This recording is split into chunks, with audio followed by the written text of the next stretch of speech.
Hello my dear students, आज हम लोग डिस्कस करने वाले हैं बायो सावर्ट लॉ के बारे में। जैसे कि हम मूविंग चार्जेस और मैग्नेटिज्म को स्टार्ट कर चुके हैं। प्रीवियस लेक्चर कोई 15-17 मिनट का इंट्रोडक्शन एक मैंने बनाया था, जिसमें हमें समझना था कि किस तरीके से हम पढ़ाई करेंगे। मैं आज आपको बता दूं इसके बारे में, हम क्या क्या डिस्कस करने वाले हैं। सबसे पहले तो हम बायो सावर्ट लॉ के बारे में डिस्कस करेंगे। उसके बाद किसी फाइनाइट वायर की वजह से कितना मैग्नेटिक फील्ड बनेगा, इनफाइनाइट वायर की वजह से कितना मैग्नेटिक फील्ड बनेगा, और सेमी इनफाइनाइट वायर की वजह से कितना मैग्नेटिक फील्ड बनेगा। लेक्चर की लेंथ अगर इनफ हो जाएगी तो यहीं बंद कर देंगे, और नेक्स्ट लेक्चर में हम लोग डिस्कस करेंगे कुछ एम्स, नीट, जेई मेंस और एससी वर्मा के क्वेश्चंस इस कॉन्सेप्ट पे based, means bio Savart law पे बेस्ड, या फिर based on the current carrying conductor या वायर पे बेस्ड क्वेश्चंस को हम डिस्कस करेंगे। काफी अच्छे अच्छे न्यूमेरिकल्स। ओके, तो let's start bio Savart law. पहले तो ये समझते हैं कि बायो सावर्ट लॉ पढ़ने की जरूरत क्या है, मैम क्यों पढ़ रहे हैं बायो सावर्ट लॉ। तो मैं आपको एक प्रश्न पूछता हूं, ये कोई एक वायर है, इस वायर में करंट फ्लो कर रहा है, इसकी वजह से कितना मैग्नेटिक फील्ड होगा किसी पॉइंट पे, लेट्स से इस जगह पे। दूसरी बात, यहां पर मेरे पास कोई एक इनफाइनाइट वायर है मान लीजिए, इसकी वजह से कितना मैग्नेटिक फील्ड होगा इस पॉइंट पे। या फिर मान लीजिए कोई सेमी इनफाइनाइट वायर है, ये वायर ऊपर की तरफ तो इनफाइनाइट है लेकिन यहां से आगे इनफाइनाइट नहीं है, तो इसकी वजह से कितना होगा। या नेक्स्ट क्वेश्चन है, ये कोई करंट कैरिंग लूप है, सर्कल है, कुछ भी है, तो इसकी वजह से इस पॉइंट पे कितना मैग्नेटिक फील्ड होगा। और भी आपसे मैं एक दो सवाल पूछ सकता हूं कि मान लीजिए कि एक सोलेनॉइड है, क्लास 10th में इतना तो पढ़ के आए, सोलेनॉइड क्या है, इंसुलेटिंग पाइप के ऊपर क्या करेंगे, वायरिंग कर देंगे और बैटरी से कनेक्ट करके इसमें करंट भेज देंगे, इसको सोलेनॉइड बोलेंगे। बोलो, रफली बता रहा हूं, अभी डिटेल में भी बात करेंगे। तो क्वेश्चन है कि सोलेनॉइड की वजह से अंदर या बाहर कितना मैग्नेटिक फील्ड होगा।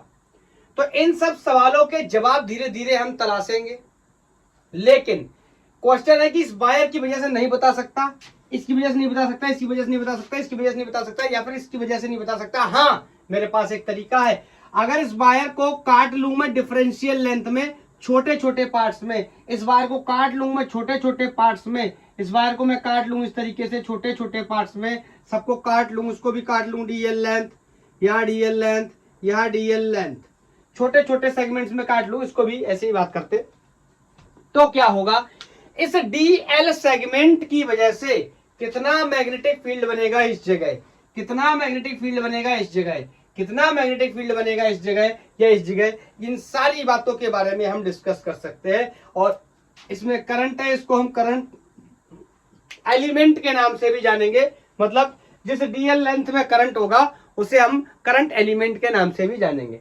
Is this clear. तो क्वेश्चन है कि इन सब एलिमेंट्स की वजह से मैं बता सकता हूं, तो यही बायो सावर्ट का नियम है कि इन एलिमेंट्स की वजह से कितना होगा मैग्नेटिक फील्ड। इसी बारे में हम लोग क्या करने जा रहे हैं, डिस्कस करने जा रहे हैं। आई होप आप समझ पाए होंगे कि बायो सावर्ट लॉ मुझे क्यों पढ़ना है। फिर क्या करेंगे, जैसे इस डीएल सेगमेंट का मिल गया, फिर इसका ऐसे ही सबका क्या कर देंगे और फिर इंटीग्रेट कर देंगे, तो हमें क्या मिल जाएगा, पूरे इंफिनिटी वायर का, या पूरे फाइनाइट वायर का, या सेमी इनफाइनाइट वायर का, या लूप जो मिटा दिया उसका, या सोलेनॉइड, इसका सब कुछ का मिल जाएगा हमें क्या, मैग्नेटिक फील्ड। तो सबसे पहले डिस्कस करते हैं सबसे छोटी कड़ी कि कितना मैग्नेटिक फील्ड बनेगा एक करंट कैरिंग वायर के एक सेगमेंट की वजह से। इसको बनाने के लिए बायो सावर्ट लॉ की हेल्प लेंगे। मान लेता हूं इसका एक डीएल सेगमेंट हमने काट लिया, और इस वायर में लेट्स से करंट कोई आई है, मेरे से कहा जाए इस पॉइंट पे, पहले तो अपन डिस्टेंस डिस्कस कर लेते हैं, इसको पोजीशन वेक्टर भी बोल सकते हैं। इस पॉइंट पी पर कितनी वैल्यू होगी मैग्नेटिक फील्ड की, दिस इज द क्वेश्चन। इस करंट एलिमेंट की वजह से, करंट एलिमेंट का मतलब आई डी एल, इस डीएल लेंथ में कितना करंट है आई, इस डीएल लेंथ की वजह से, या इस सेगमेंट की वजह से, या इस करंट एलिमेंट की वजह से, सारी बातें एक ही हैं, इस पॉइंट पर कितना मैग्नेटिक फील्ड होगा और उसका डायरेक्शन क्या होगा, इसके बारे में डिस्कस करेंगे। डायरेक्शन के लिए मैंने आपको इंट्रोडक्टरी लेक्चर में बताया था कि राइट हैंड पाम रूल या थंब रूल का इस्तेमाल करेंगे। कैसे करेंगे मैं यहां पर भी बता दूंगा। तो सबसे पहले मैं आपको बता देता हूं कि इस छोटे से सेगमेंट की वजह से छोटा सा मैग्नेटिक फील्ड प्रोड्यूस होगा, जिसकी value mu naught upon 4π/I/dl sign theta upon r² होगी। क्लियर? ये बायो सावर्ट ने बताया था। इसके बारे में और भी डिटेल में इंफॉर्मेशन लेंगे और भी बातों के बारे में डिस्कस करेंगे। तो बायो सावर्ट ने कहा था कि अगर किसी करंट एलिमेंट की वजह से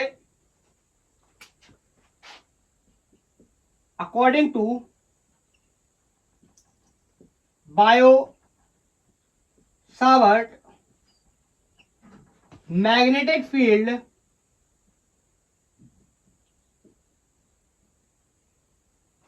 produced due to current element, current element को मैं ब्रैकेट में लिख दे रहा हूं IDL। I करंट है और DL उसका क्या है, लेंथ है, तो इसे अपन क्या बोलेंगे, current element IDL produced due to the current element will be पहला directly proportional to current I। जो भी मैग्नेटिक फील्ड पैदा होगा वो करंट I के डायरेक्टली प्रोपोर्शनल होगा। मैं यहां पर बनाते चलता हूं, delta B is directly proportional to I, या मैं चाहूं तो सीधा करंट एलिमेंट लिखता तो भी ज्यादा बेहतर रहता, IDL, मगर मैं दो अलग अलग बार बता दे रहा हूं, no problem. Directly proportional, marker थोड़ी सी प्रॉब्लम कर रहा है आज, टू एलिमेंट, एलिमेंट का मतलब DL। पहले मैं देख लूं विजुअल है कि नहीं है अच्छे से। दिख तो रहा है लेकिन उतना बेहतर नहीं है, पता नहीं ये मार्कर क्यों प्रॉब्लम कर रहा है और क्या ही कर सकते हैं। Next one is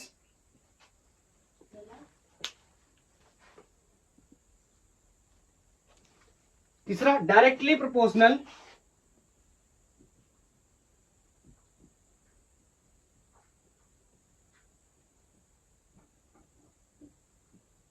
to this angle sine theta. क्या है ये एंगल, इसके बारे में मैं थोड़ी देर में आपको बताऊंगा, तब तक आप लिख लो क्या, sine theta.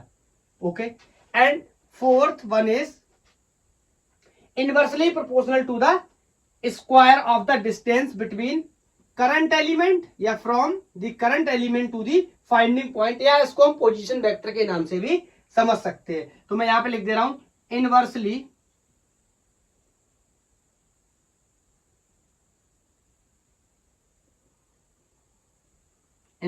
proportional to distance, inversely proportional to square of distance,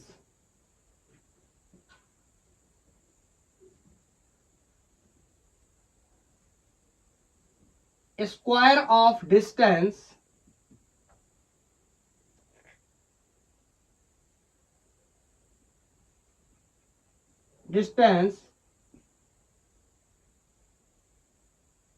from current element, यहां लिख दे रहा हूं बाकी, from current element to finding point, या ब्रैकेट में चाहो तो पोजीशन वेक्टर भी लिख सकते हो, वेक्टर की समझ है तो। क्लियर? हाँ, ये बायो सावर्ट ने बताया था। अब आप मेरे से ये पूछते हो अगर कि इसका डेरिवेशन कैसे होगा, तो इसका डेरिवेशन ऐसे ही होगा जैसे मैंने बताया है हमारे सिलेबस में। क्लियर है?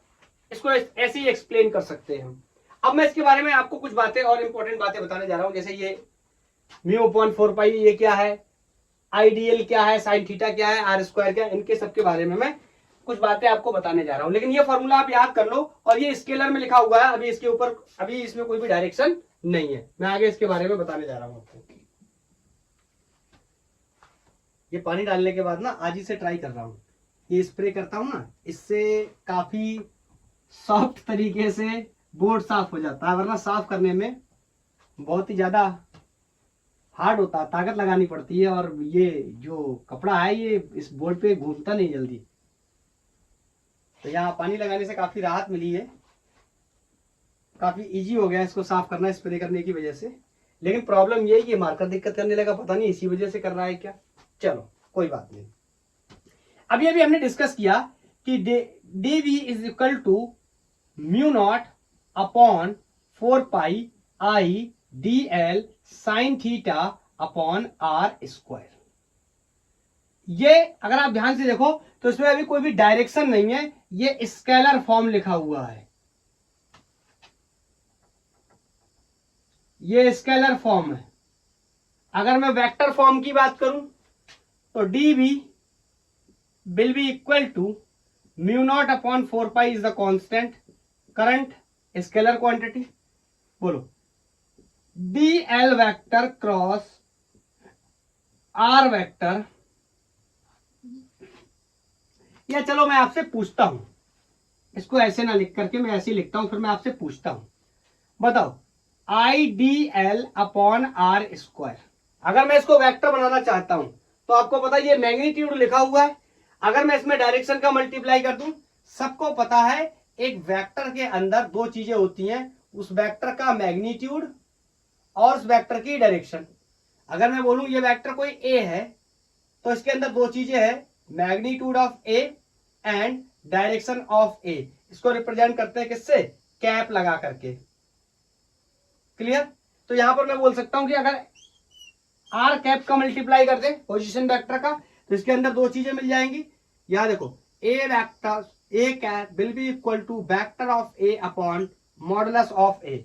यहां से मैं बोल सकता हूं कि D V will be equal to mu naught upon 4 pi I D L, vector में लिख रहा हूं, इसको ओपन करूंगा क्या हो जाएगा, R vector upon modulus of R, तो दो मॉडुलस पहले से आर क्यूब हो जाएगा। This is the vector form of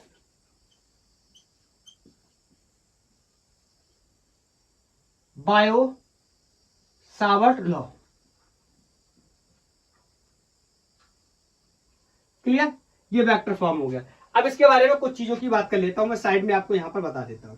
जैसे म्यू नॉट अपॉन 4 पाई एक कांस्टेंट है जिसकी वैल्यू 10 टू द पावर -7 होती है। यूनिट क्या होता है डिस्कस कर लेंगे। बोलो, जिसमें म्यू नॉट को हम परमिएबिलिटी के नाम से जानते हैं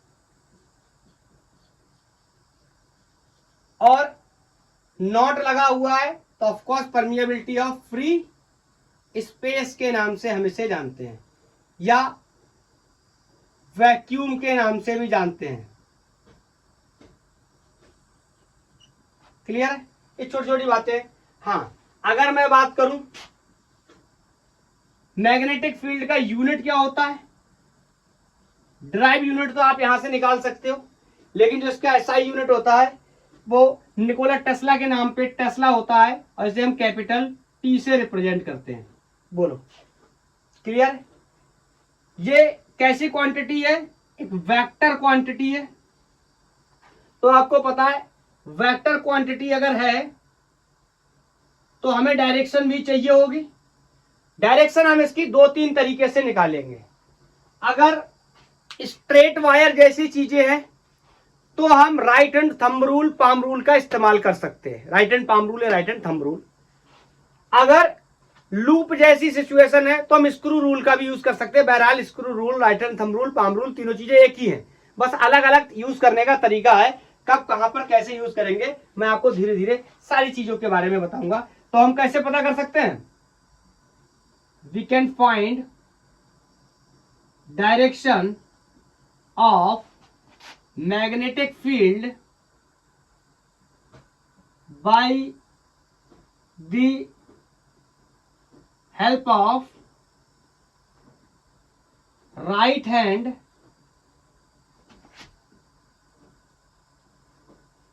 palm rule या इसी को राइट हैंड थंब रूल, कल मैंने बताया भी है इसके बारे में प्रीवियस लेक्चर में। या स्क्रू रूल, ये लूप्स के अंदर काम करेगा, स्क्रू रूल। ठीक है, कैसे करेगा बताऊंगा, धीरे धीरे सब बताऊंगा। बोलो, लेकिन ये चीजें आपने नोट कर ली ना, इसका यूनिट में अभी आपको बाद में बताऊंगा। लेकिन ये तो डायरेक्ट डायरेक्शन की बात हो गई।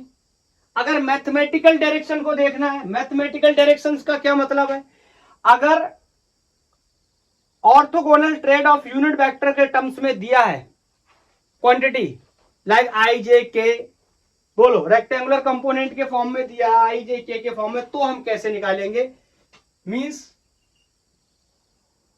मैथमेटिकली डायरेक्शन को हम निकालेंगे by the help of D L vector cross R vector. Clear है, कैसे यूज करेंगे धीरे धीरे इसके बारे में भी सीखेंगे। बोलो, D L vector cross R vector से क्या निकालेंगे, डायरेक्शन दोनों को क्या करेंगे, क्रॉस प्रोडक्ट करेंगे। और आपको पता है क्रॉस प्रोडक्ट कैसा होता है, वेक्टर प्रोडक्ट होता है, इसके अंदर हमें क्या मिलती है, डायरेक्शन भी मिलती है। चलो, जो अभी अभी मैंने म्यू नॉट की बात करी थी, इसके बारे में बात कर लेंगे। अच्छा चलो पहले एंगल के बारे में भी बात कर लेते हैं। ये मैंने डिस्कस किया था ना आपसे, साइन थीटा, याद आया, मैंने बोला था इसमें थीटा क्या है, ध्यान से सुनना,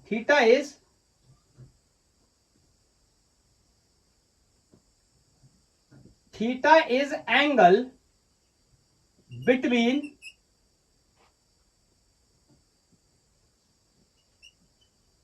करंट एलिमेंट का मतलब ideal and you can say position vector.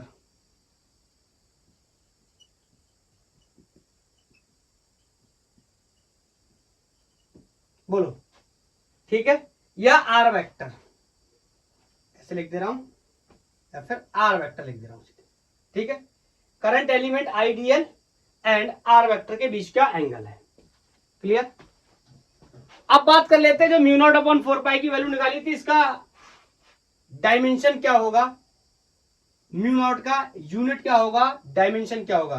तो म्यू नॉट की यूनिट की बात करूं तो सबको एक तरफ, म्यू नॉट को एक तरफ, डायरेक्ट यहीं से कर देता हूं। देखो 4 पाई कांस्टेंट है, इसका कोई भी यूनिट नहीं होगा। करंट का यूनिट एम्पियर होता है, लेंथ का यूनिट मीटर होता है, ये भी लेंथ है, इसका यूनिट भी मीटर होता है। या यहां से निकाल लो, अगर यहां से ज्यादा बार लेंथ आएंगे, लेकिन बात वही आने वाली, यहां से निकालो सबसे बेहतर रहेगा।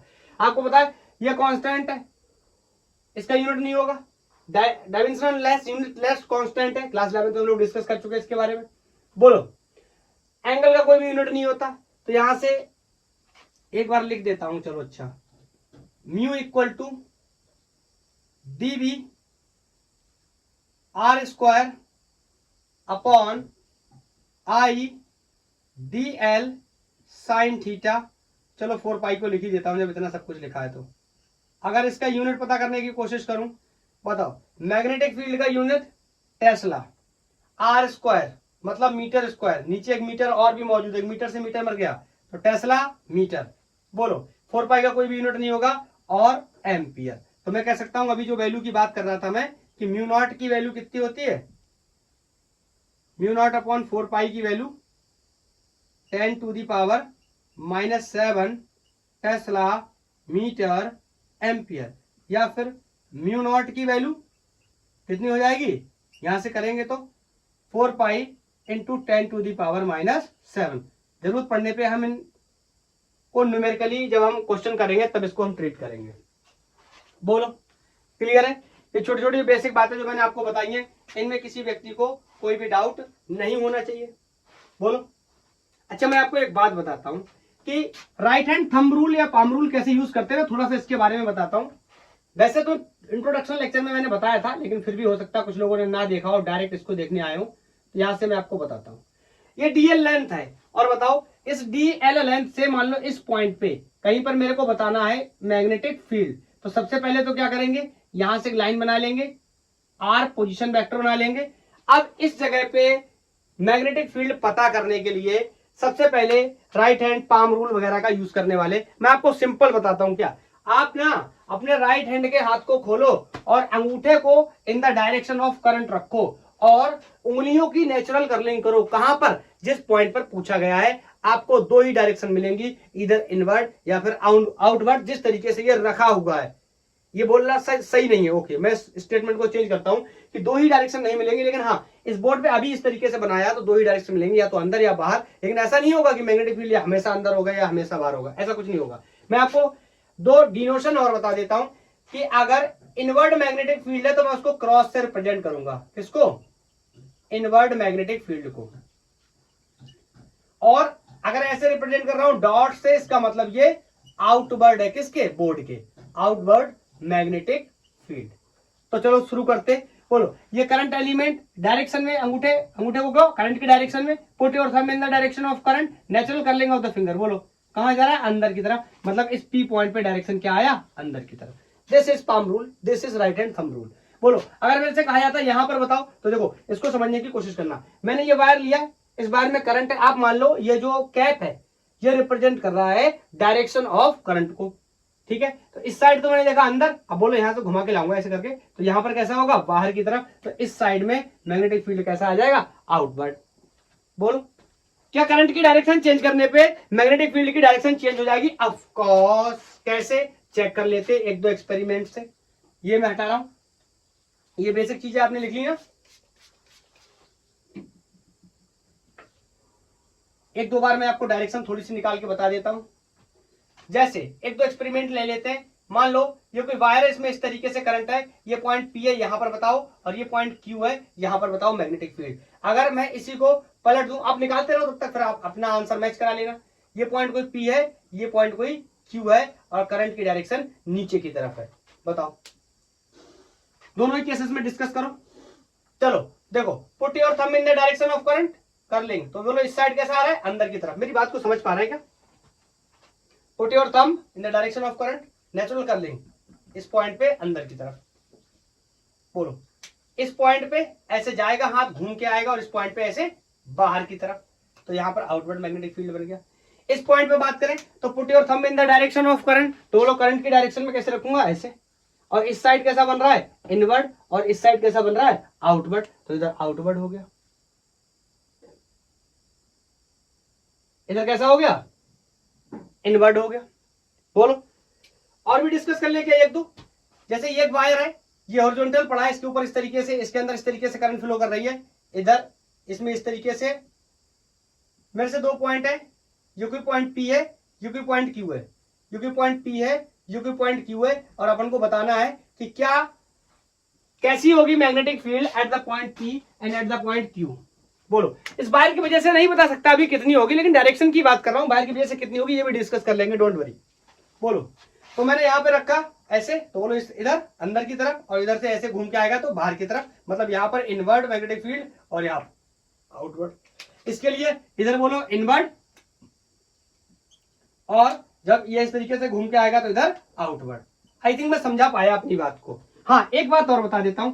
अगर मान लो ये सर्कल है कोई, या लूप है कोई, इसमें करंट इस तरीके से फ्लो कर रही है, तो ये जो मैंने बताया ना थंब रूल, पाम रूल या स्क्रू रूल, स्क्रू रूल का यूज कैसे करेंगे? देखो क्या होगा, इतने मिस्त्री तो हम सब होते हैं अपने घरों में कि हम सब लोगों ने पेचकस चलाया होता है, स्क्रू चलाया होता है। तो जो आप सेंटर पे रखो और जो डायरेक्शन करंट की है उस डायरेक्शन से घुमाओ, मारकर अगर अंदर गया या स्क्रू अंदर गया तो फील्ड की डायरेक्शन अंदर, अगर स्क्रू बाहर आया तो फील्ड की डायरेक्शन बाहर। चलो ट्राई करते हैं। बोलो क्या कर रहा है? ऐसे तो बोल्ट कसता है, मतलब अंदर जा रहा है।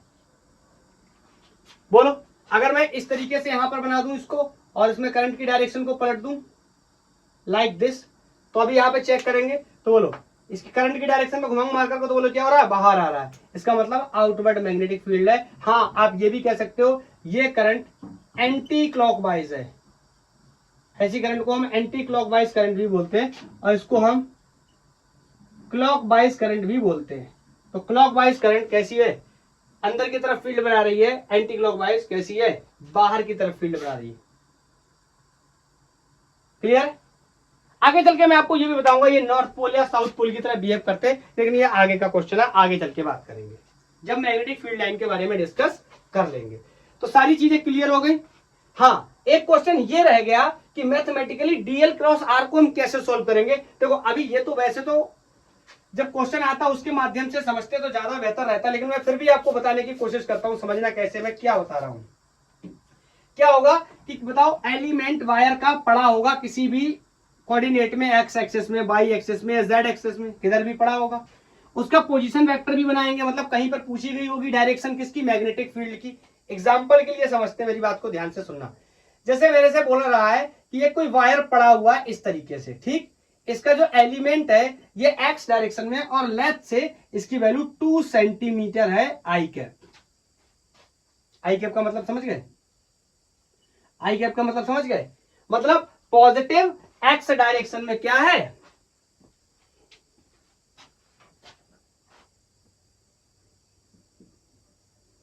2 सेंटीमीटर है आई कैप, ठीक है। ये जो डीएल सेगमेंट मैंने काटा है, बट मेरे से पूछा गया मैग्नेटिक फील्ड इस पॉइंट पे कहीं, और यहां से जब मैं इसको मिलाने गया, ये जो वेक्टर मिला है मेरे को, इसके बारे में कोई डिस्टेंस दे रखी है, लेफ्ट से ये 12 सेंटीमीटर दूर है, कौन, ये पी पॉइंट, और ये 12 किस में है, बाई में। बाई का मतलब मैंने क्या लिख दिया, जे कैप लिख दिया। मैं सिर्फ डायरेक्शन के बारे में बता रहा हूं, तो प्लीज आप उसी के बारे में कॉन्सेंट्रेट करें, ठीक है। तो अपन यहां पे क्या करेंगे, D L vector cross R vector करेंगे डायरेक्शन के लिए। तो डी एल इज गिवन 2, मैं थोड़ी देर के लिए ये यूनिट्स वगैरह को इग्नोर करता हूं, मतलब की बात पे आता हूं। तो डी एल 2 है, और कहां है, आई, और आर कैप या आर वेक्टर कहां है, 12 जे में। तो देखो ये तो सिंपली 12 दूनी 24 हो जाएगा, और ये क्या हो गया, आई वेक्टर, आई कैप क्रॉस जे कैप। और आई कैप क्रॉस जे कैप को कैसे सॉल्व करेंगे ये मैं आपको बता चुका हूं। अगर आपको नहीं पता है तो जहां पर जरूरत पड़ेगी क्वेश्चंस में, मैं वहां पे आपको समझा दूंगा। इस तरीके से मैंने एक घड़ी बनाई हुई है, हर बार आपको समझाया। अगर आपको समझना है इसको डिटेल में तो आप यूट्यूब पे टाइप कर सकते हैं cross product by the gang war physics, आपको मिल जाएगा लेक्चर, वहां पर पता चल जाएगा। मैंने बताया है कि जब भी किसी दो का मल्टीप्लाई करेंगे रिजल्ट तीसरे के बराबर आएगा। जैसे आई और जे का करेंगे तो के आएगा, जे और के का करेंगे तो आई आएगा, के और आई का करेंगे तो जे आएगा। बस अंतर इतना है, क्लॉकवाइज चलेंगे तो आंसर प्लस आएगा, एंटी क्लॉकवाइज चलेंगे तो आंसर माइनस आ जाएगा। तो यहाँ क्या, आई क्रॉस जे। तो देखो आई क्रॉस जे का मतलब है आंसर क्या हो गया, के। अब क्वेश्चन है प्लस के या माइनस के, तो बोलो आई क्रॉस जे, मतलब हम क्लॉकवाइज चल रहे हैं तो आंसर विल बी पॉजिटिव के, मतलब ये आंसर आ गया 24 जे कैप। मतलब इसका जो रिजल्टेंट का डायरेक्शन है ये 24 जे कैप में आया। क्लियर? आपने हो सकता है जब भी वेक्टर की पढ़ाई करी होगी आपको पता होगा कि एक कोई सी वेक्टर है that is equal to A vector cross B vector, और आपने ये भी पढ़ा होगा कि C vector is perpendicular to the A vector and C vector is always perpendicular to the B vector. ये रूल होता है क्रॉस प्रोडक्ट में, जो रिजल्टेंट होता है वो दोनों ही वेक्टर के क्या होता है, परपेंडिकुलर होता है, जिनका हम लोग क्या कर रहे हैं, मल्टीप्लाई कर रहे हैं। Is that clear? क्या मैं अपनी बात को सही से बता पाया? तो ये बायो सावर्ट लॉ के बारे में हमने सीखा। एक क्वेश्चन बायो सावर्ट लॉ से रिगार्डिंग कर लेते हैं, उसके बाद में हम लोग बायर के बारे में डिस्कस करना शुरू कर देंगे कि किस तरीके से हम बायर की वजह से फील्ड कैलकुलेट करेंगे। तो एक क्वेश्चन इसी कॉन्सेप्ट पे, इसी फॉर्मूले बेस्ड क्वेश्चन है, जो कि एससी वर्मा की बुक में भी दिया हुआ है और एनसीईआरटी में भी दिया हुआ है। एससी वर्मा सर की किताब में जो क्वेश्चन दिया हुआ है, एनसीईआरटी में जो दिया हुआ है, एग्जैक्ट कॉपी क्वेश्चन है बिल्कुल। तो इसलिए एक बार में उस क्वेश्चन को डिस्कस कर लेते हैं, फिर आगे चल के डील करेंगे। तो ये वायर है जो नॉर्थ साउथ डायरेक्शन में रखा हुआ है। बोल रहा a wire is placed in north south direction. North south direction का मतलब, मैं यहां पे फोटो भी बनाता चलता हूं साथ साथ, इस तरीके से वायर रखा हुआ है, ठीक है, और इसमें कोई करंट फ्लो कर रही है, कितनी कर रही है आगे डिस्कस करते हैं। नॉर्थ साउथ डायरेक्शन में पड़ा हुआ है और बोल रहा है कैरीज, मार्कर ने बिल्कुल ही चलना बंद कर दिया है गाइस, एक मिनट वेट करना पड़ेगा। Carries a current 10 ampere. तो यहां से करंट की वैल्यू भी क्लियर हो गई, 10 एम्पियर की करंट है। बोलो, लेकिन आपको पता है इसकी लेंथ के बारे में डिस्कस करना पड़ेगा और कहां पर मुझे बताना, तो मैं पहले आपको बता देता हूं। मेरे को यहां पर बताना है वैल्यू ऑफ मैग्नेटिक फील्ड, जो कोई पॉइंट बना हुआ है P, इस पॉइंट पर बताना है। और ये पॉइंट कहां है? नॉर्थ और ईस्ट में है। बोलो, ये पॉइंट होता है ये कहां है? नॉर्थ ईस्ट में। ये कौन है? ईस्ट, ये कौन है? नॉर्थ। तो ये पॉइंट ये बीच में है कहां? नॉर्थ ईस्ट में।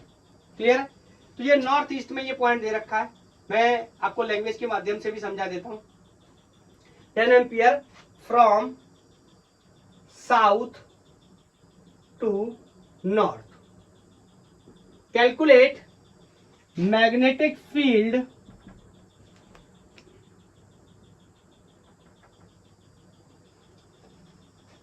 मैं बोल रहा हूं तब तक आप नोट करो यार, ये मार्कर बहुत दिक्कत कर रहा है।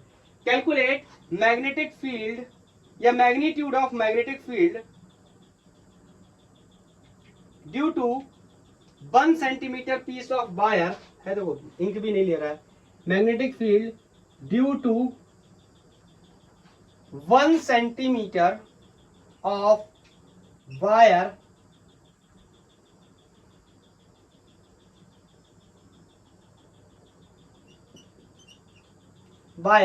इन नॉर्थ ईस्ट डायरेक्शन।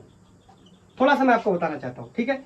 यहां पर नॉर्थ ईस्ट डायरेक्शन का मतलब ये एंगल कितना हो गया? 45। देखो इसे चीर के जाएगा, 90 डिग्री है, दोनों एक दूसरे के परपेंडिकुलर होते हैं, तो ये भी 45 और ये भी 45। क्लियर?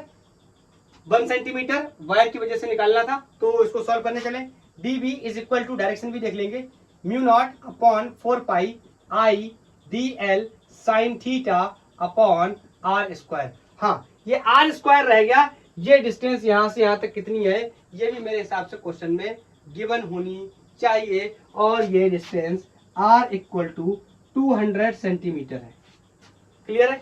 तो यहां से D B will be equal to mu naught upon 4 pi की value 10 to the power -7। Current की वैल्यू कितनी है? 10 एम्पियर।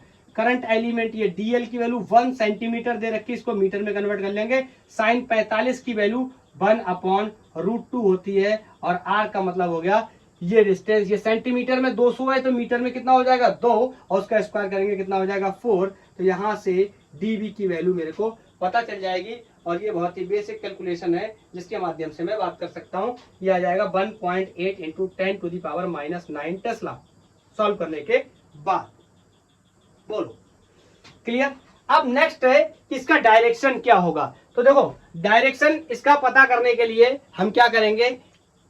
थंब रूल का इस्तेमाल करेंगे। बोलो, क्रॉस प्रोडक्ट से भी बता दूंगा। तो the put your thumb in the direction of current, natural curling of the finger उस पॉइंट पे जिस पे पता करना है, अंदर इनवर्ट फील्ड आया।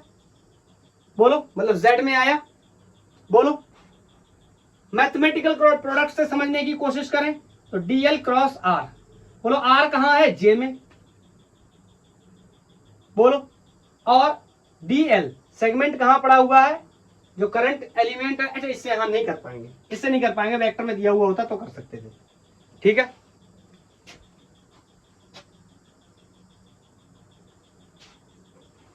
हाँ, डायरेक्शन कैसे फाइंड करते हैं? डीएल क्रॉस आर से। डीएल वेक्टर के बारे में कुछ दिया है। A wire is placed in north south direction carries a current of 10 ampere in the north south direction.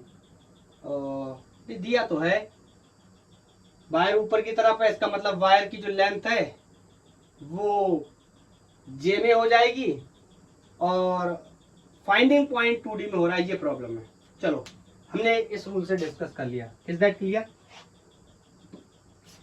आएंगे जब क्वेश्चन तो बताऊंगा मैं आपको। अब अपन क्या कर रहे हैं ना, अब हम लोग आज आर्टिकल डिस्कस करने जा रहे हैं। आर्टिकल है कि मैग्नेटिक फील्ड कैलकुलेट करने जा रहे हैं, किसी फाइनाइट वायर की वजह से कितना मैग्नेटिक फील्ड होगा। फिर इंफिनिटी वायर की वजह से कर लेंगे, सेमी इंफिनिटी की वजह से कर लेंगे। बताओ। और नेक्स्ट लेक्चर में नीट, जेई, एम्स और एससी वर्मा सर की बुक के जो क्वेश्चंस अच्छे हैं, हमें समझ आते हैं नीट के पॉइंट ऑफ व्यू से या जेई के पॉइंट ऑफ व्यू से, उनको सॉल्व कर लेंगे। बोलो, तो आर्टिकल है magnetic field due to a current carrying finite wire, अभी हम लोग फाइनाइट वायर ले रहे हैं, फाइनाइट वायर। जैसे मेरे पास एक ये वायर है और इस वायर में समझना इसको कैसे कर रहे हैं हम लोग, कोई आई करंट फ्लो कर रही है और यहां से लेट्स से ये आर मान लो, आप डी मान लो, कुछ भी मान लो, डी डिस्टेंस पे ये कोई पॉइंट है पी, इस जगह पे मेरे को मैग्नेटिक फील्ड बताना है। आप बताओ क्या इस वायर की वजह से मैं बता पाऊंगा? बिल्कुल भी नहीं। लेकिन अगर इस वायर के मैं सेगमेंट काट लूं तो क्या मैं उनकी वजह से बता सकता हूं? बिल्कुल बता सकता हूं। मैं और थोड़ा सा लंबा कर ले रहा हूं इस वायर को, ऐसे बोलो। तो लेट्स से मैंने यहां से एक डीएल सेगमेंट काटा, इस डीएल सेगमेंट की वजह से यहाँ कितना फील्ड होगा मुझे पता है, mu naught upon 4 pi I D L sine theta upon R square. Is that clear? तो यहां से मैंने इसको मिला लिया ऐसे, यहां से मान लिया मैंने लेट्स से ये कोई थीटा,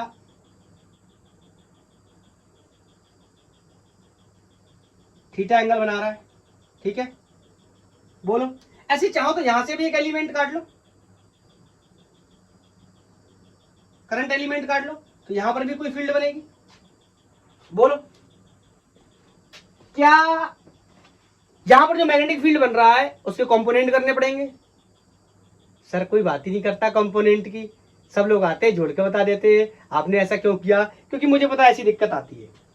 क्या कंपोनेंट करेंगे? तो पहले तो डायरेक्शन देखेंगे, अगर डायरेक्शन 2D में आ गई मैग्नेटिक फील्ड की तो कंपोनेंट करने पड़ेंगे, नहीं आई तो नहीं करने पड़ेंगे। बोलो करंट कहाँ है? ऊपर की तरफ, तो put your thumb in the direction of current और नेचुरल कर लेंगे द फिंगर।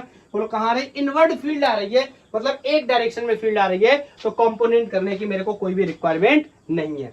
फिर एक बात को समझना है, ये थोड़ा सा बेंड हो गया ना, थोड़ा सा अच्छे से बना लेना इसको,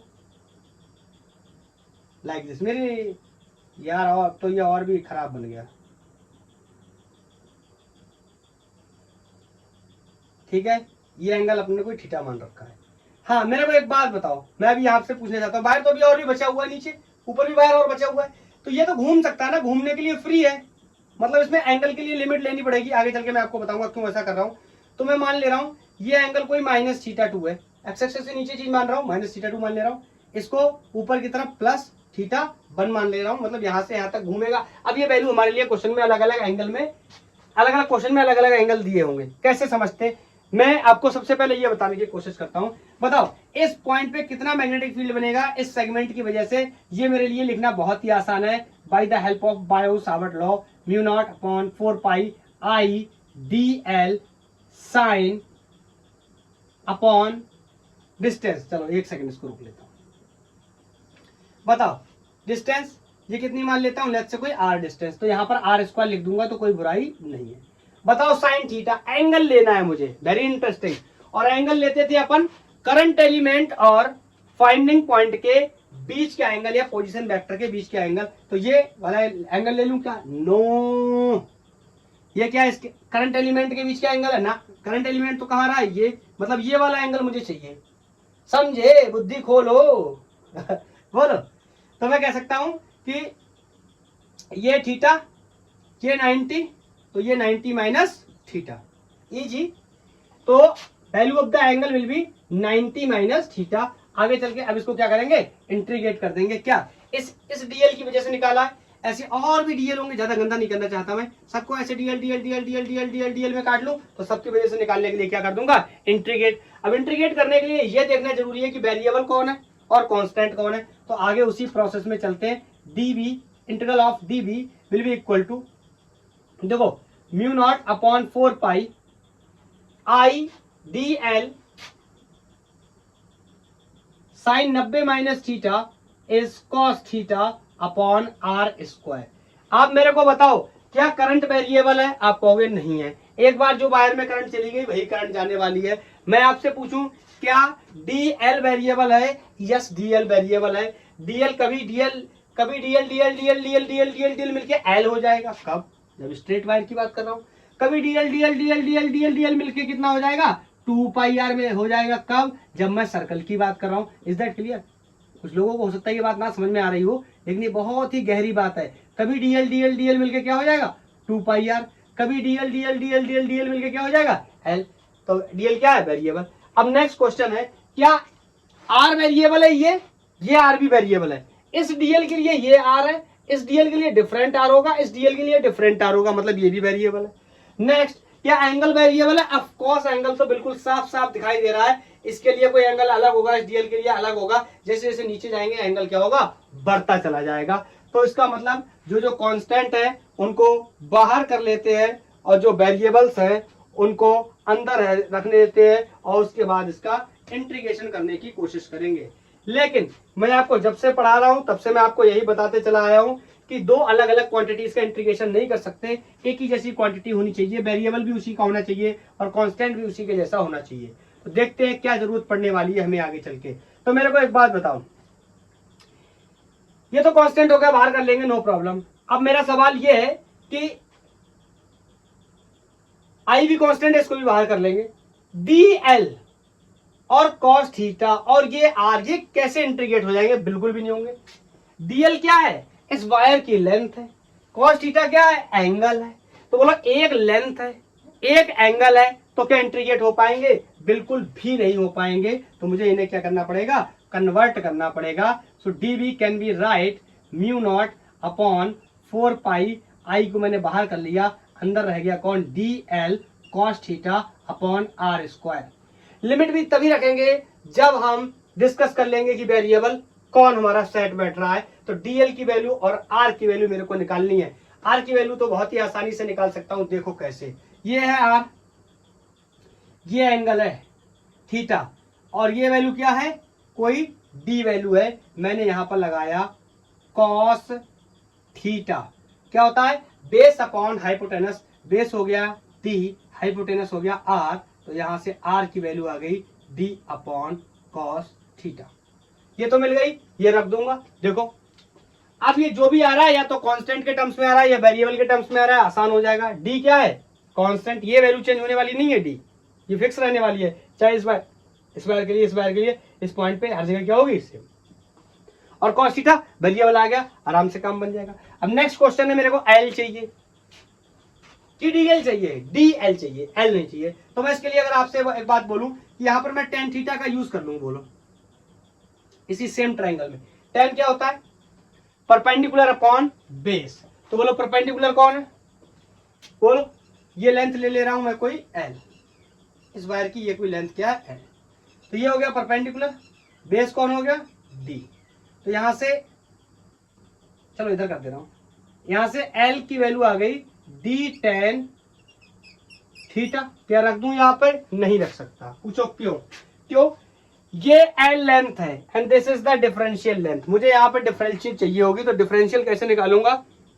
अगर मैं इसको डिफरेंशिएट कर दूं क्या विद रिस्पेक्ट टू थीटा, तो दोनों काम हो जाएंगे, यहाँ वेरिएबल भी पैदा हो जाएगा और उसके साथ साथ डीएल भी मिल जाएगा। So I am going to differentiate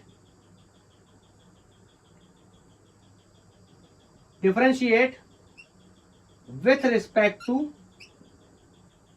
theta. Okay, so this is going to be dl upon d theta.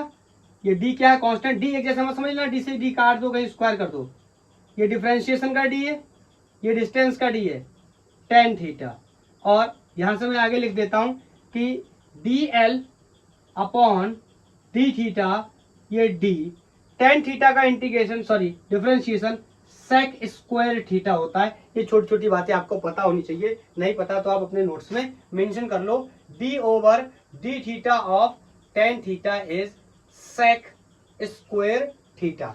बोलो dl चाहिए तो थीटा का इधर d थीटा का इधर मल्टीप्लाई कर देंगे, तो यहां से मिल गया dl is d sec square theta d theta. सभी काम बन गए, वेरिएबल भी आ गया साथ में, यहां पर रखेंगे, अपनी तो बल्ले बल्ले हो जाएगी, इजीली सॉल्व कर लेंगे। बोलो, तो मैं यहाँ पे डीएल की वैल्यू को मेंशन कर लेता हूं, this is D sec square D theta, sec square theta D theta. मेरे को जगह की जरूरत पड़ेगी इसलिए मैं इसको हटा देता हूं। बोलो, और इसको इक्वेशन को एक मान लो, इसमें सारी वैल्यूज को डालो, फिर देखते हैं आगे क्या करना है। इसको इक्वेशन को एक मान लो, तो क्या बोल देते क्या? Value of R and D L put in 1। Clear? तो dB कर लूं भी एक बार में ही क्या, या बार बार लिखता रहूं, जैसी तुम्हारी मर्जी हो वैसे कर लो। म्यू नॉट अपॉन 4 पाई, ये हो गया I। इंटीग्रेशन ऑफ dl की जगह में लिख सकता हूं क्या, d sec square theta, d sec square theta d theta, और यहां पर कौन है, cos थीटा। dl की वैल्यू रख दी, d sec स्क्वायर थीटा और d थीटा, इसके साथ cos थीटा, और r की वैल्यू क्या है, d अपॉन cos थीटा, तो ये हो जाएगा d square upon cos square theta. यहाँ एक d से एक d मर जाएगा। अगर आप ध्यान से देखो तो 1 अपॉन कॉस स्क्वायर थीटा को ही हम सेक स्क्वायर थीटा बोलते हैं। मैं यहाँ पर मेंशन कर दे रहा हूँ, 1 अपॉन कॉस स्क्वायर थीटा ही सेक स्क्वायर थीटा के बराबर होगा। तो मैं एक सिंपल लाइन में बोल सकता हूँ कि 1 अपॉन कॉस स्क्वायर थीटा इससे कैंसिल हो जाएगा, किससे, सेक स्क्वायर थीटा से, दोनों एक ही चीज है। तो मैं यहाँ पे बोल सकता हूँ, यहाँ पर जो बचा हुआ फंक्शन है this is mu naught upon 4 pi आई, अंदर कौन बचा, यहाँ डी थीटा बचा और ये कॉस थीटा बचा। हमारा सारा ही काम बन गया, हमें वेरिएबल भी मिल गया, कांस्टेंट भी मिल गया, कॉस थीटा का integration with respect to D theta, और यहाँ पर नीचे बचा था एक कौन, डी, वो भी क्या है, कांस्टेंट, तो उसको मैंने क्या कर लिया बाहर। अब जरूरत पड़ेगी लिमिट लगाने की। नीचे से मैंने माना है, यहाँ से मैं माइनस थीटा 2 एंगल से प्लस थीटा 1 एंगल की तरफ जा रहा हूं। क्लियर? तो आप इतना नोट करो, मैं ऊपर से साफ करके यहां पर आपको बताता हूं। देख रहे होंगे कि कुछ नया कर दिया है मैंने, एक्सपेरिमेंट कर दिया है, वाटर के स्प्रे के साथ मैं इसमें काम कर रहा हूं। बहुत ही मजा आ रहा है मिटाने में, बिल्कुल भी फोर्स नहीं लगाना पड़ रहा। बोलो, तो यहाँ पे लिख सकते हैं v will be equal to mu naught upon 4 pi I upon D. और जिन लोगों को नहीं पता है तो गलत बात है, वैसे पता होना चाहिए, कॉस थीटा का integration with respect to theta sine theta के बराबर होता है। Clear? Cos theta, integration of cos theta with respect to D theta is equal to sine theta. अब आप मेरे से ये नहीं कह सकते ये कहां से आ रहा है भाई, ये बताने के लिए आपको मैथमेटिक्स पढ़नी पड़ेगी। अगर आप बायोलॉजी के स्टूडेंट है तो प्लीज याद करिए इन सब चीजों को, या मैथमेटिकल टूल्स को पहले पढ़ाई करिए। ठीक है, यहां पर जितना बता रहे हैं उतने में समझिए। Sine theta limit from minus theta two plus theta 1। Clear? अब लिमिट को एक्सपोज कर देंगे। हम जानते हैं कि लिमिट को कैसे रखा जाता है, पहले अपर लिमिट फिर माइनस लोअर लिमिट। मतलब पहले साइन थीटा की जगह साइन थीटा 1 माइनस और माइनस साइन थीटा 2। ये बात समझ में आ गई? ये अपर लिमिट माइनस का साइन होता है लोअर लिमिट के लिए, और साइन माइनस थीटा 2 का मतलब sine minus theta can be write minus sine theta. तो इसको मैंने ऐसे लिख दिया, और यहां से अपन एक रिजल्ट, एक स्टैंडर्ड रिजल्ट ड्राइव करने जा रहे हैं। This is going to be B equal to mu naught upon 4 pi I upon D sine theta 1 plus sine theta 2 is the value of magnetic field due to a finite wire। Clear? मैं यहां पर एक छोटी सी बात आपको और बता देता हूं ताकि आप लोग क्वेश्चन में गलती ना करें। थीटा 1 और थीटा 2 को, थीटा 1 एंड थीटा 2 को आप ओपोजिट मैनर में मेजर कर लिया करो। ओपोजिट कैसे? जैसे अगर ऐसे नापा है ऊपर से नीचे की तरफ या क्लॉकवाइज, किसको, थीटा 1 को, तो एंटी क्लॉकवाइज नाप लो किसको, थीटा 2 को, तभी दोनों के डायरेक्शंस में आपको प्रॉब्लम नहीं होगी। Is that clear? This is the result for the magnetic field due to a finite wire at the distance small D. बोलो, थीटा 1 और थीटा 2 होंगे, उनको हम कैसे टैकल करेंगे? क्या आप लोग समझ सकते हैं? बिल्कुल समझ सकते हैं। अब मुद्दे की बात है, सर क्या ये फॉर्मूला याद करना है कि नहीं करना है? देखो, अगर आपकी कैपेबिलिटी है कि आप इसको प्रैक्टिस करके ड्राइव कर सकते हैं बार बार, देन इट्स ओके। अदरवाइज आपको कहीं ना कहीं मैग्नेटिज्म में फॉर्मूले थोड़े बहुत याद करने पड़ेंगे, क्योंकि फास्ट रिजल्ट के लिए हमें ऐसा करना पड़ेगा। तो ये लिख लिया आपने। बोलो, नेक्स्ट केस में मैं इसका थोड़ा सा इजी केस अपन करेंगे। इजी केस क्या करेंगे, पहला आर्टिकल है फाइनाइट वायर के लिए निकाल लिया, और इसमें कुछ बताने की जरूरत तो है नहीं। D is the distance from this point to this point. बोलो θ1 and θ2 are the angles and mu naught upon 4 pi constant है, इसकी वैल्यू हमें पहले से पता है 10⁻⁷ टेस्ला मीटर पर एम्पियर होती है। बोलो अगर वायर फाइनाइट ना होके वायर इनफाइनाइट हो जाए तो हम इसको कैसे सॉल्व करेंगे, तो मैं इसके बारे में आपको बताने जा रहा हूं। दूसरा आर्टिकल है या दूसरा हेडिंग लगा लेंगे, इसी की मदद से सॉल्व करेंगे। अब आगे दोबारा से इसमें ड्राइव नहीं करेंगे, दोबारा तब ड्राइव करेंगे when we will discuss about the Ampere circuit law, वहां पर डिस्कस करेंगे। यहां पर हम विदाउट एम्पियर सर्किट लॉ के डिस्कशन कर रहे हैं। हम बोलेंगे magnetic field due to a long, ऐसा टर्म क्वेश्चंस में यूज करेगा। लॉन्ग का मतलब इनफाइनाइट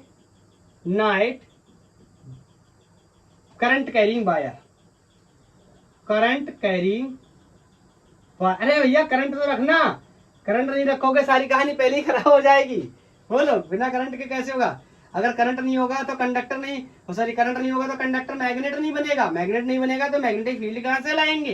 बोलो ये पॉइंट डी यहाँ पे पता करना है, पी पॉइंट पे मैग्नेटिक फील्ड।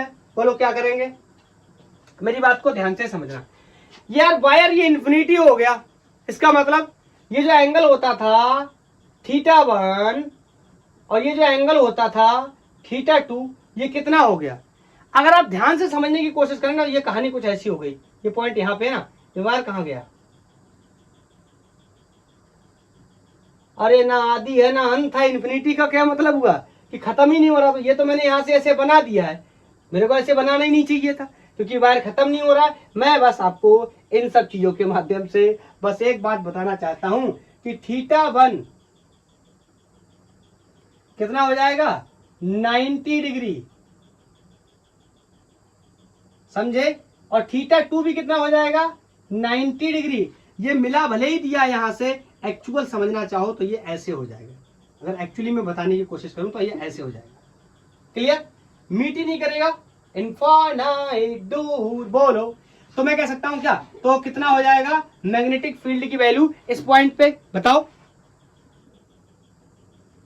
बोलो तो मैग्नेटिक फील्ड की वैल्यू कितनी हो जाएगी, यहाँ अभी अभी हमने लिखा था म्यू नॉट अपॉन 4 पाई आई ओवर डी। बोलो साइन 90 प्लस साइन 90। मैं आपको बता देता हूं, वैसे तो आपको पता होगा कि साइन 90 की वैल्यू कितनी होती है 1, तो ये 1 और ये 1 कितना हो जाएगा 2। तो मैं डायरेक्टली यहां पर आपको बताना चाहता हूं म्यू नॉट अपॉन 4 पाई आई ओवर डी इंटू 2। ये 2 से ये 4 जाएगा तो यहां कितने बचेंगे 2। तो magnetic field due to a infinite wire की वजह से mu naught upon 2 pi I upon D हो जाता है। Is that clear. अगर दोनों तरफ से इंफिनिटी है, ऊपर भी और नीचे भी, तो क्लियर। किसका केस है, इनफाइनाइट वायर का। वैल्यू कितनी हो जाएगी mu naught upon 4 pi, sorry mu naught upon 2 pi I upon D. Clear. अगर क्या हो कि कहानी किसकी हो जाए, सेमी इनफाइनाइट की, चलो यही पे बता देता हूं। वायर कैसा है, सेमी इनफाइनाइट है। सेमी इनफाइनाइट का मतलब ध्यान से सुनना, ये इस तरीके की कोई सिचुएशन है, ऊपर की तरफ वायर कैसा है इनफाइनाइट, लेकिन नीचे यहां से इनफाइनाइट नहीं है, या फिर नीचे की तरफ इनफाइनाइट है और ऊपर की तरफ इनफाइनाइट नहीं है।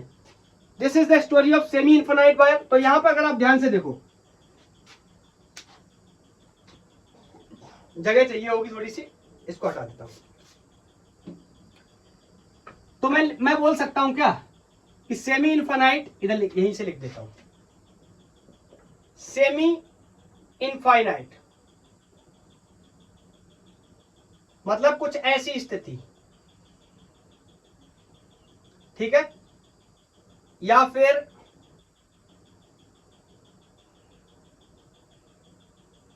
ऐसी स्थिति, ठीक है। एक तरफ से क्या है इनफाइनाइट है और दूसरी तरफ से इनफाइनाइट नहीं है, सेमी इनफाइनाइट है। तो यहाँ पर एंगल्स के बारे में डिस्कस करूं तो बोलो एक एंगल तो 90 हो जाएगा, इसमें कोई डाउट नहीं है, ये वाला एंगल बोलो या ये वाला एंगल बोलो। और दूसरा एंगल जब है ही नहीं दूसरा पार्ट, तो दूसरा एंगल कितना हो जाएगा 0 डिग्री। इसके लिए भी सेम थिंग 90 और θ2 0। नीचे की या आप यहाँ पे उल्टा कर लो कि θ1 0 और θ2 कितना 90। ऊपर की तरफ नहीं है तो 0, नीचे की तरफ है तो 90, ऊपर की तरफ है तो 90, नीचे की तरफ नहीं है तो 0। तो यहाँ से हमारा जो वैल्यू हो जाएगा सेमी इनफाइनाइट के लिए μ0/4 pi I upon d sign, एक बार क्या कर लूँ 90 प्लस 0। अब दो अलग अलग थोड़ी लिखूंगा, एक ही बार में रिजल्ट ड्राइव कर दे रहा हूँ। बोलो तो साइन 0 की वैल्यू 0 होती है, इसलिए मैंने डायरेक्ट 0 लिख दिया। एक बार लिख देता हूँ अगर किसी को कोई प्रॉब्लम है तो। साइन 0 ये कितना 0, ये कितना 1, तो ये 1 हो गया, तो ये तो हट जाएगा पूरा। तो यहाँ पे मैग्नेटिक फील्ड की वैल्यू हो गई μ0/4 पाई I अपॉन d। किसके लिए, किसके लिए, फॉर सेमी इनफाइनाइट। एक तरफ से इनफाइनाइट है, सेमी इन्फिनिटी वायर। रिजल्ट सब ड्राइव कर चुके हैं हम लोग। और डी क्या है, डिस्टेंस है, ठीक है। तो ये इनफाइनाइट का केस है, ये सेमी इनफाइनाइट का केस है, और फाइनाइट का केस मैं तीनों ही एक ही बार में मर्ज करके यहां पे लिख देता हूं। b equal to μ0/4 pi I upon d sine θ1 plus sine θ2। ये केस है किसका, फाइनाइट का, ये इनफाइनाइट का बोथ एंड्स, और ये इनफाइनाइट एक एंड। बोलो क्लियर। तो लेक्चर की लेंथ ठीक ठाक हो चुकी है, तो मैं चाहता हूं कि इस लेक्चर को अपन यहीं पे समाप्त कर दें। लेकिन इंपॉर्टेंट क्या है आपके लिए, ये तीनों रिजल्ट याद होने चाहिए। मतलब आप एक दो बार प्रैक्टिस कर लेंगे तो ये रिजल्ट आपको याद हो जाएंगे। नेक्स्ट लेक्चर में मैं आपको कुछ question NEET, AIIMS, JEE Mains और HC वर्मा सर की बुक के कुछ अच्छे अच्छे क्वेश्चन हम लोग डिस्कस करेंगे, जो कि हमारे लिए बहुत ही इंपॉर्टेंट होने वाले हैं। बोलो तो क्लियर। आई थिंक सारा कॉन्सेप्ट अच्छे से समझ में आ गया होगा। तो आज के लिए इतना ही। थैंक यू, धन्यवाद। पढ़ाई करते रहिए।